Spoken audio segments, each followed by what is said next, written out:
And if you're not a 10, not close to a 10, how do I get up? How do I improve as a parent? Even if your kids is grown and they already hate you, listen and don't be defensive, because a lot of us are defensive because of our own insecurities. We're not going to listen to them because we don't want our feelings hurt. We don't like criticism. But the only way to grow is if people tell you what you don't want to hear and you listen. Okay. So, number one, talk to your kids and ask them how to rate you. Number two, sit down and have a conversation and have them talk to each other, and all of you. Just have a session where you're pouring into one another. Me and my kids, we freestyle together. We have rap battles. We have cartwheel challenges.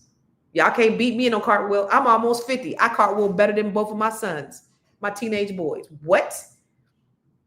Just doing stuff like that. Sitting down. I be telling my youngest kid, come on, let's go sit down and watch TV. He be like, no, we can watch Pop the Balloon. That's my guilty pleasure. Okay, I guess I'll watch Pop the Balloon. Anything I can get. If you can just give me an hour of your time, I'm going to fall asleep within the first 15 minutes. But if you could just sit down with me and we could just get a little time together, I'm going to take it. One time, my son told me, he started talking about like his favorite subject in school is financial literacy. Now he's talking. Now my youngest son, he don't do a whole lot of talking.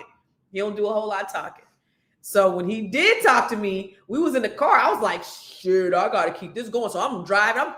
I'm driving all over freaking DMV because I just want to bask in this moment where this boy is talking, and we're talking about compound interest. We talking about credit. He's just tired. I didn't care what we was talking about. The fact that he was talking, because he's at that teenage age where he don't talk. So, but having those things where you're just listening, just listen and validate.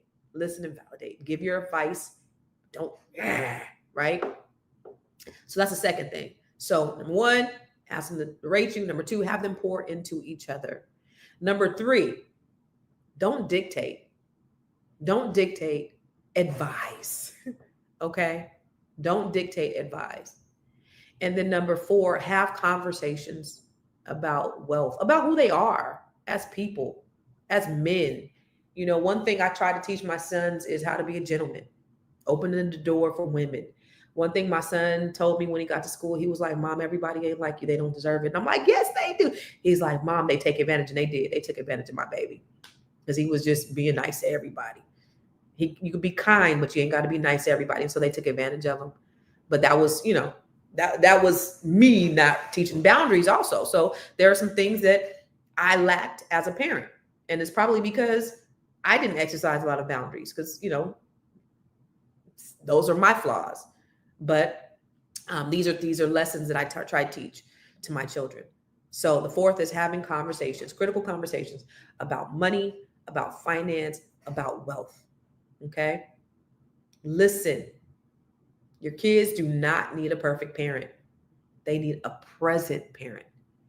And presence doesn't mean that you are always there physically.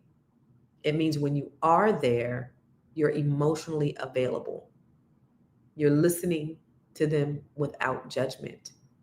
You are creating a safe space for them to be who they are, for them to share who they are.